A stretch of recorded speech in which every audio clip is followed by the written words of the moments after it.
নৱজাতক নে শিয়াল কুকুৰৰ খাদ্য সদ্যজাত শিশু দলিয়াই গ'ল জাবৰৰ দমত কাইতে বখলিয়াই গ'ল সকুমল দেহ আৰু কিমান দিন কিমানটা ডিজিটেল যুগ উন্নত হ'বলৈ মানুহৰ চিন্তাধাৰা ডাষ্টবিন জাবৰ দমৰ পৰা আজিও কিয় ভাহি আহে দেৱশিশুৰ ক্ৰন্দন ঘটনা তিতাবৰৰ মাত্ৰ কিছুক্ষণ আগতে জন্ম হোৱা শিশু দলিয়াই পেলাই গ'ল ঠাল ঠেঙুলি জাবৰ দমত কেঁচুৱাটো নাজানো মানে মাত্ৰ আমি গম পোৱাৰ কাৰণে মানে আমিও কেঁচুৱাৰ মাংস হয় নাই তো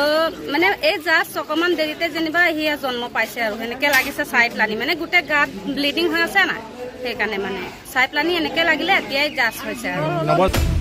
তিতাবৰ টাইৰুন চাহ বাগিচাৰ স্বাস্থ্য কেন্দ্ৰৰ পিছফালৰ ফুটুকানিত উদ্ধাৰ হয় এটি নৱজাতক এগৰাকী মহিলাই স্বাস্থ্য কেন্দ্ৰৰ পিছফালৰ ফুটুকানিত কান্দি থকা অৱস্থাত এটি নৱজাতক প্ৰত্যক্ষ কৰি তৎক্ষণাত স্বাস্থ্য কেন্দ্ৰলৈ লৈ আনে কলংক ঢাকিবলৈ কোনো লোকে এনেকৈ শিশুটি পেলাই দিয়াৰ সন্দেহ স্থানীয় ৰাইজৰ লেতেৰা জাবৰত লুটুৰি পুটুৰি শিশুটি গছৰ শুকান ঠাল ঠেঙুলিৰ আচৰত গুৰুতৰভাৱে আঘাতপ্ৰাপ্ত হয়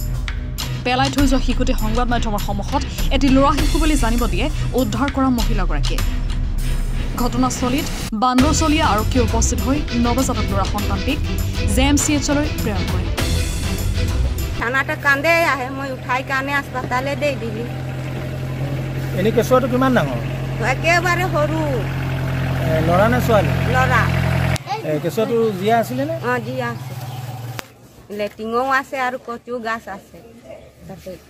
কান্দি আছিলে অঁ খুব কান্দিছে মই কৈছোঁ কি হৈ চাইছোঁ কেঁচুৱা তাক উঠাই পেলাই আনি হস্পিটেলত দি দিলোঁ কেইদিনমান হ'ব জন্ম হোৱা কি যে নাজিয়ে হয় তিতাবৰৰ পৰা চন্দন কলিতাৰ প্ৰতিবেদন এনি ভাৰত 24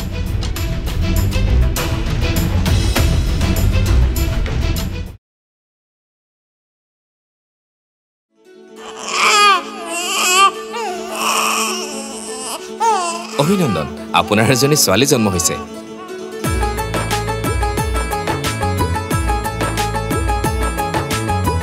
লাহি পাহি এজনী পৰি আহিলে ঘৰখন